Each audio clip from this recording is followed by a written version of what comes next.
Hola, ¿qué tal a todos? Mi nombre es Cristian Jiménez y en este video quiero hablarte sobre un concepto muy importante y es el de la cosmovisión. ¿Por qué es necesario formar una? ¿Y qué voces debemos escuchar para formar una cosmovisión?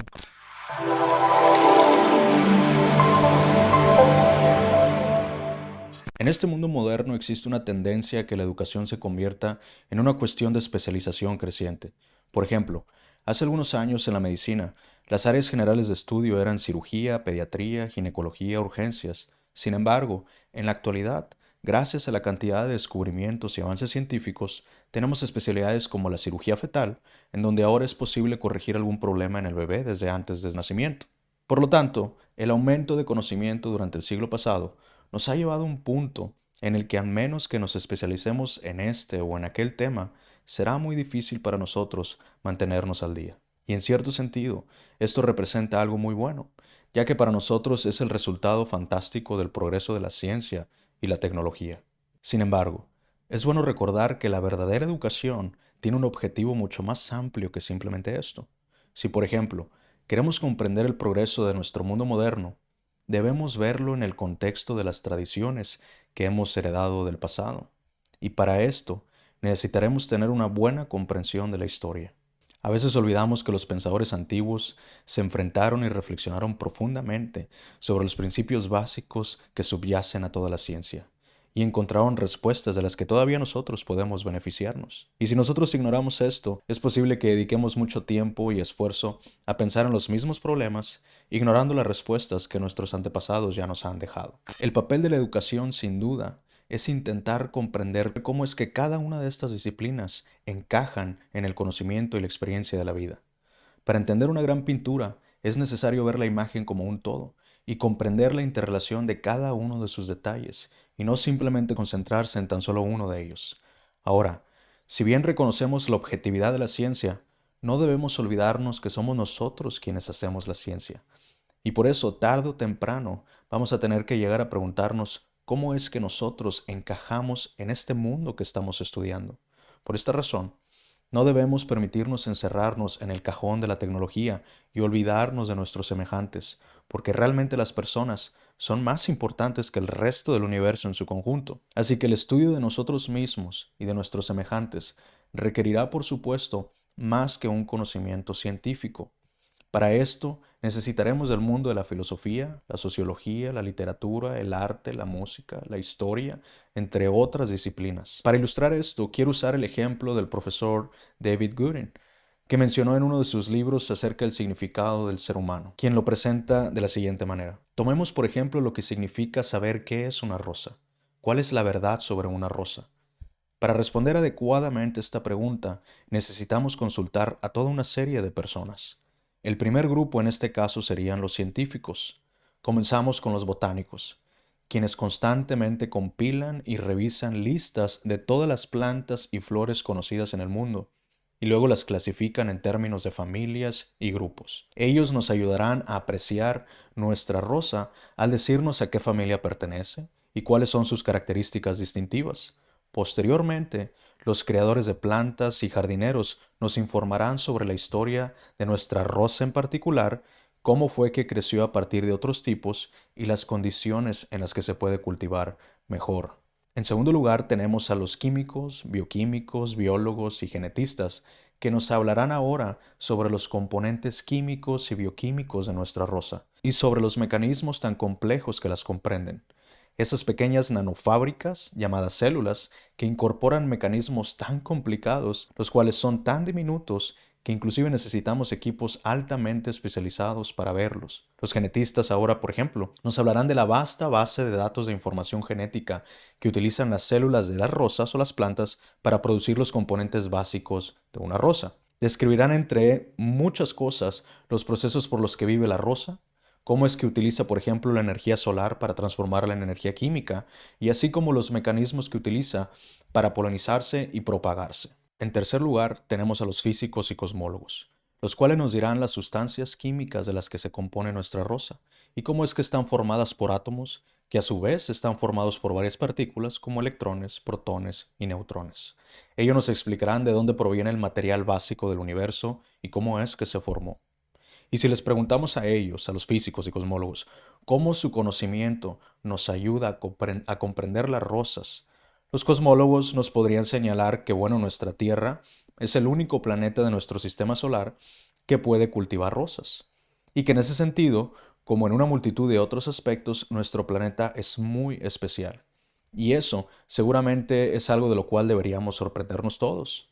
Pero una vez que los biólogos, botánicos, jardineros, químicos, bioquímicos, físicos y cosmólogos nos hayan dicho todo lo que pueden y que seguramente podrán escribir muchos volúmenes, muchos de nosotros nos daremos cuenta de que solamente nos han contado tan solo una parte sobre la verdad de una rosa. De hecho, no nos habrán explicado lo que quizá para la mayoría de nosotros pensaríamos es lo más importante de las rosas, como lo son su belleza, su forma, su color y su fragancia. Ahora, aquí hay algo muy significativo.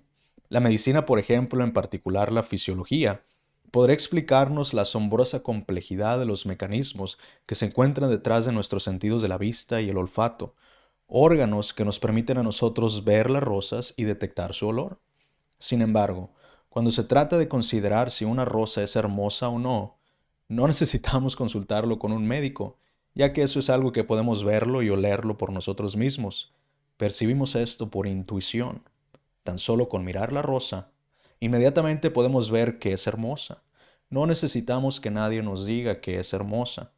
Si alguien fuera tan tonto como para sugerir que debido a que la ciencia no puede medir la belleza de una rosa, por lo tanto, la belleza no existe, la verdad es que dudaríamos mucho de la capacidad de intuición de esa persona. Y si esto fuera el caso, también podríamos consultarlo a los artistas, por ejemplo, que con su sentido altamente desarrollado del color, la luz y la forma, nos ayudarían a percibir la profundidad e intensidad de belleza en una rosa que de otra manera a lo mejor nosotros no podríamos percibir. Así que los artistas pueden ayudarnos a educar nuestros ojos. Y asimismo están también los poetas, por ejemplo. Ellos, con su habilidad tan fina y detallada como artistas de la palabra, usarán imágenes, metáforas, alusiones, ritmos y ritmas para ayudarnos a formular y articular los sentimientos que experimentamos cuando miramos rosas. Sentimientos que de otro modo podrían permanecer vagos y difíciles de expresar. Es por esto que en los seres humanos la música es un componente vital que permite mezclar las palabras con melodías, de modo que el mensaje pueda ser plenamente expresado. Y finalmente, si quisiéramos profundizar aún más en este tema de la belleza de una rosa, podríamos hablar con los filósofos expertos en estética. Para cada uno de nosotros, por ejemplo, percibir que una rosa es hermosa, es una experiencia muy subjetiva. Es algo que vemos y sentimos en un nivel muy profundo dentro de nosotros mismos. Sin embargo, cuando mostramos una rosa a otras personas, esperamos que ellos también estén de acuerdo en que es hermosa. Y por lo general no hay ningún problema y no tienen dificultad para reconocerlo. En cada persona hay un sentido estético intrínseco, una capacidad para percibir la belleza, aunque en algunas ocasiones hay personas que tienen afectada su capacidad interna para detectar la belleza, como por ejemplo alguna afectación visual que les impide reconocer el color o el aspecto de la rosa, o también lo puede ser algún trastorno psicológico, como por ejemplo las personas que se deleitan con la crueldad en lugar de la bondad. Ahora, hasta este punto podemos pensar que hemos agotado la verdad sobre las rosas. Hemos pensado en la explicación científica de las rosas, luego hemos considerado el valor que les damos, su belleza y lo que significan para nosotros. Y es precisamente porque tienen valor y significado que nos hacen plantearnos otro grupo de preguntas sobre el significado moral, ético y eventualmente espiritual de lo que hacemos con ellas. Y para esto consideremos, por ejemplo, los siguientes escenarios. Número uno, supongamos que una mujer tiene muy poco dinero y ha usado ese poco dinero que tiene para comprar unas rosas. A esta mujer le gustan mucho las rosas y quiere conservarlas el mayor tiempo posible. Pero una pobre vecina suya está enferma y tiene el fuerte sentimiento de que debería regalarle alguna de estas rosas a su vecina que se encuentra enferma. Así que ahora, hay dos instintos en conflicto dentro de esta mujer. El primero es uno de interés personal, el fuerte deseo de quedarse con las rosas para ella, pero al mismo tiempo tiene ese instinto del sentido del deber, el de amar a su prójimo como a sí misma y por tanto regalar sus rosas a su vecina enferma. En mi caso personal, hace unos días había comprado un libro que tenía tiempo que estaba esperando y lo llevé a mi trabajo. Tengo una compañera que conozco y que también está muy interesada en el mismo tema que estoy estudiando y nació un fuerte impulso dentro de mí de querer regalárselo, pero al mismo tiempo estaba ese impulso dentro de mí de no querer darle el libro. Ahora, yo me encontraba en el mismo escenario que esta mujer sobre qué impulso seguir, si ayudar a mi prójimo, ayudar a mi compañera en que crezca en conocimiento o simplemente quedarme el libro para mí, pues ser egoísta. Ahora, ante esto surgen preguntas y la primera es, ¿de dónde provienen estos instintos y cómo podemos decidir entre ellos? Algunos podrían argumentar que el deseo egoísta de la mujer de quedarse con las rosas, o mi deseo, por ejemplo, de quedarme con el libro, es simplemente la expresión de la evolución.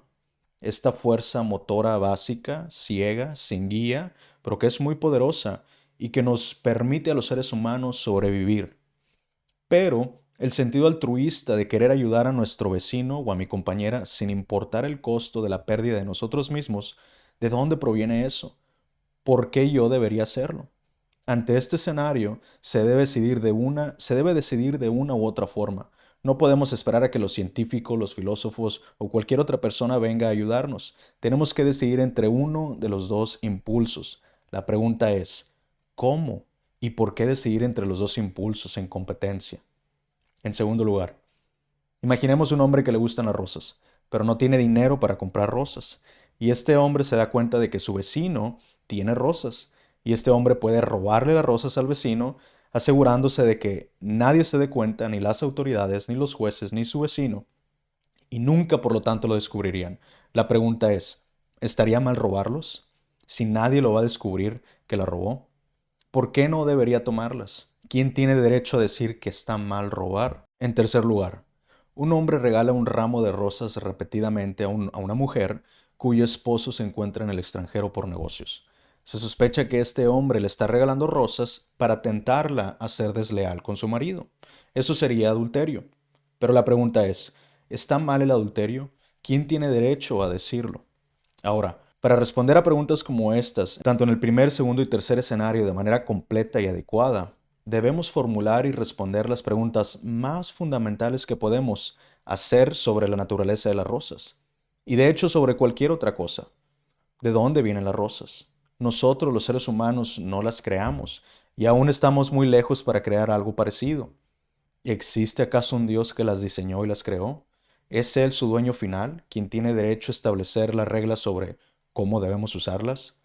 ¿O las rosas simplemente evolucionaron a partir de materia orgánica, eternamente existente, sin ningún plan o propósito detrás de ellas, y sin ningún dueño final que estableciera las reglas sobre cómo deberían usarse? Y si es así, ¿es la propia persona libre de hacer lo que quiera sin que nadie se entere? Hasta ahora, entonces, hemos estado respondiendo a la simple pregunta sobre cuál es la verdad sobre una rosa.